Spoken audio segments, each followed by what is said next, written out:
श्री कृष्ण भारतीय धर्म, संस्कृति और दर्शन के महत्वपूर्ण व्यक्तित्व हैं।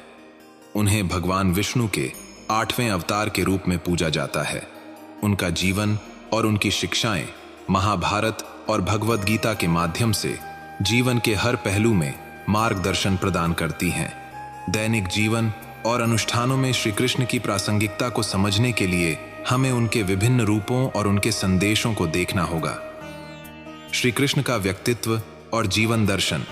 श्री कृष्ण का जीवन अनेक रंगों से भरा हुआ है। बचपन में बाल लीलाएं, युवावस्था में गोपियों के साथ रासलीला और बाद में कुरुक्षेत्र के युद्ध में अर्जुन को गीता का उपदेश। ये सभी पहलू मानव जीवन के अलग अलग पक्षों को प्रतिबिंबित करते हैं। बचपन की लीलाएं। कृष्ण का माखन चोरी करना और गोपियों के साथ शरारत करना हमें सिखाता है कि जीवन में आनंद और सरलता का महत्व है। रासलीला। रासलीला भक्ति और प्रेम का प्रतीक है। यह सिखाती है कि प्रेम ईश्वर तक पहुंचने का एक माध्यम हो सकता है। गीता का संदेश। महाभारत के युद्ध में अर्जुन को दिया गया गीता का उपदेश जीवन में कर्तव्य, धर्म और निस्वार्थता के महत्व को रेखांकित करता है। दैनिक जीवन में श्री कृष्ण की प्रासंगिकता, कर्तव्यपरायणता। गीता में कृष्ण ने कर्मण्येवाधिकारस्ते का संदेश दिया है, जिसका अर्थ है कि हमें अपने कर्तव्य को पूरा करना चाहिए, फल की चिंता किए बिना। यह संदेश आज के तनावपूर्ण जीवन में प्रेरणा का स्रोत है। संतुलन और संभाव। श्री कृष्ण का जीवन हमें सिखाता है कि हर परिस्थिति में संतुलन बनाए रखना चाहिए, चाहे वह मित्रों के साथ हो, शत्रुओं के सामने हो या परिवार के बीच। भक्ति का महत्व। कृष्ण की भक्ति को दास्य, सखा, वात्सल्य और माधुर्य भाव में देखा जाता है। ये भाव जीवन में प्रेम, समर्पण और आत्मीयता का महत्व समझाते हैं। रोजमर्रा के अनुष्ठानों में श्री कृष्ण की भूमिका। जन्माष्टमी। यह कृष्ण के जन्म का उत्सव है।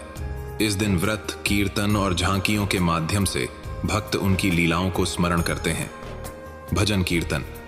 कृष्ण के नाम के भजन और कीर्तन आत्मिक शांति और सकारात्मक ऊर्जा का संचार करते हैं। रासलीला नाट्य।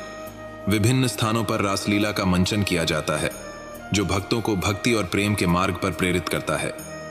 कृष्ण बलराम पूजा। विशेष रूप से कृषक समाज में यह पूजा खेती और समृद्धि के लिए की जाती है। योग और ध्यान में श्री कृष्ण गीता में ध्यान का महत्व। श्री कृष्ण ने अर्जुन को ध्यान और आत्म संयम का महत्व बताया। आधुनिक जीवन में यह मानसिक शांति और आत्म विकास के लिए अत्यंत उपयोगी है। कृष्ण के नाम का जप। हरे कृष्ण हरे राम मंत्र का जप ध्यान और एकाग्रता के लिए सहायक है। धार्मिक सहिष्णुता। कृष्ण के उपदेश सभी धर्मों और संस्कृतियों के लिए प्रासंगिक हैं। मानवीय संबंधों का महत्व। उनका सखा रूप, अर्जुन के साथ मित्रता और गोपियों के साथ प्रेम जीवन के रिश्तों को मजबूत बनाने की प्रेरणा देते हैं। पर्यावरण के प्रति प्रेम। कृष्ण का गोपाल रूप हमें पर्यावरण संरक्षण और पशुओं के प्रति करुणा का संदेश देता है। श्री कृष्ण का जीवन संघर्ष और विजय का प्रतीक है। उनके द्वारा कंस का वध, पांडवों का साथ और धर्म की स्थापना हमें सिखाते हैं कि सत्य और धर्म के मार्ग पर चलने वाले को हमेशा विजय प्राप्त होती है। कृष्ण भक्तों का समर्पण। भक्त मीरा, सूरदास और वल्लभाचार्य ने कृष्ण की भक्ति को अपने जीवन का आधार बनाया। उनकी रचनाएं और भजन आज भी भक्तों को प्रेरित करते हैं। श्री कृष्ण न केवल एक धार्मिक व्यक्तित्व हैं, बल्कि उनका जीवन और शिक्षाएं हर युग और हर व्यक्ति के लिए प्रासंगिक हैं। उनका जीवन हमें प्रेम, कर्तव्य, भक्ति और ध्यान का मार्ग दिखाता है। उनके उपदेशों और लीलाओं से प्रेरणा लेकर हम अपने जीवन को संतुलित और आनंदमय बना सकते हैं।